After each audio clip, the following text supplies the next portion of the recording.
మీరు నేరము మోపుచున్నారా, లేక విజ్ఞాపన చేయుచున్నారా?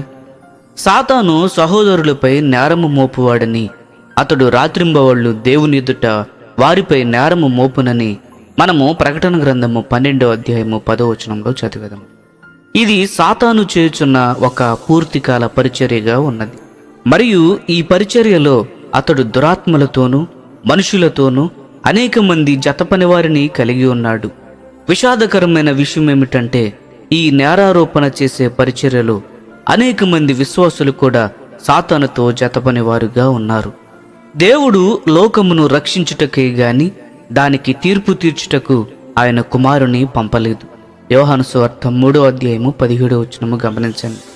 ప్రభువు మనలను సంపూర్ణముగా రక్షింపగలుగుటకు కారణము ఆయన మన కొరకు విజ్ఞాపన చేయుట కొరకు నిరంతరము జీవించుటే. హెబ్రీయులకు రాసిన పత్రిక 7వ అధ్యాయము 25వ వచనము గమనించండి. నేరారోపణతోనూ మరియు శిక్షావిధితోనూ కూడిన పరిచర్య సాతాను పరిచర్య, మరియు మనకు దానిలో భాగము ఉండకూడదు. మరోప్రక్క మన ప్రభువు మనము సంపూర్ణ రక్షణ పొందినట్లు విజ్ఞాపన చేసే పూర్తికాల పరిచర్యను కలిగి ఉన్నాడు. మనము కూడా కలిగి ఉండవలసిన పరిచర్య ఇదియే. దేవుడు మనలను ప్రభు అయిన యేసుకు వధువుగాను ఈ పరిచర్య కొరకు సాటి అయిన సహాయముగాను ఆయనకు ఇచ్చెను. కాబట్టి ఈ విజ్ఞాపన చేయు పరిచర్యలో మనము మన ప్రభువుతో జతపని వారమై ఉండవలెను.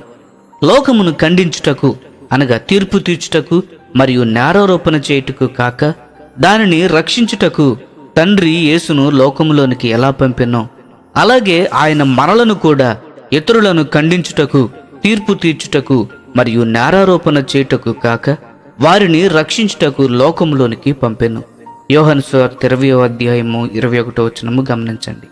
కాబట్టి మనము మన జీవితముల నుండి నేరారోపణ చేయు ఆత్మతో, అనగా సాతాను యొక్క ఆత్మతో నిండనప్పుడు మాత్రమే మనము ఈ లోకములో ఈనాడు దేవుని పనిలో ఆయన చేతులలో సమర్థవంతమైన సాధనాలుగా ఉండగలము. విజ్ఞాపన చేయు పరిచర్యను మనలో ప్రతి ఒక్కరూ తీవ్రంగా తీసుకొనవలెను. సంఘములో సాతానును జయించుటకు వేరే మార్గము లేదు.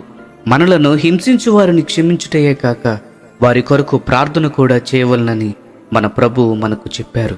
మత్తయి సువార్త 5వ అధ్యాయము 44వ వచనము గమనించండి.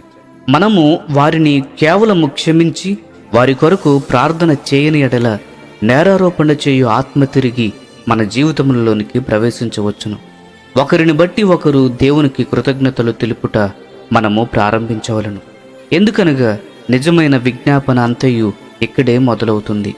ఇందుకొరకే మీరొక్క శరీరముగా పిలువబెడితిరి మరియు ఒకరికొకరు కృతజ్ఞులై ఉండుడి. కొలసీలకు రాసిన పత్రిక 3వ అధ్యాయము 15వ వచనము గమనించండి. విశ్వాసులమైన మనము మనలను ఈ విధముగా ప్రశ్నించుకోవచ్చు. మనము అనేక సంవత్సరములుగా నేరారోపణ చేయుచున్న ఇతర విశ్వాసులలో అసలు మంచి ఏమీ లేదని సాతాను మనకు చెప్పినది నిజముగా సత్యమా? గతంలో మన హృదయములలోను మన తలంపులలోను ఇతరులకు వ్యతిరేకముగా నేరారోపణ, ఫిర్యాదులు, కొండెములు చెప్పునటువంటి ఆత్మతో నిండకుండా దేవుడు అనుగ్రహించునుగాక. ఆ విధముగా అపవాదికి మన జీవితాలలో ఇక చోటు ఉండదు. నేరారోపణ చేయువాడైన సాతాను అతని ఆత్మలో జయింపబడి విజ్ఞాపన చేయు ఆత్మ ద్వారా వెళ్ళగొట్టబడును. మీరు ఇప్పుడు తీవ్రముగా ఉండి ఇక ఎప్పటికీ ఇతరుల మీద నేరారోపణ చేయు ఈ అలవాటును విడిచిపెట్టి దానిని విజ్ఞాపన చేయు ఆత్మతో భర్తీ చేయుదురా? అలా చేయుటకు ప్రభువు మనందరికీ సహాయపడునుగాక. పరిశుద్ధునిగా ఉండగోరినవాడు తన్ను తాను పరిశుద్ధునిగా ఉంచుకొనవలెను. కానీ అపవిత్రునిగా ఉండగోరిన వానిని అపవిత్రముగానే ఉండనేము. ప్రకటన గ్రంథము 22వ అధ్యాయము 10వ వచనము గమనించండి.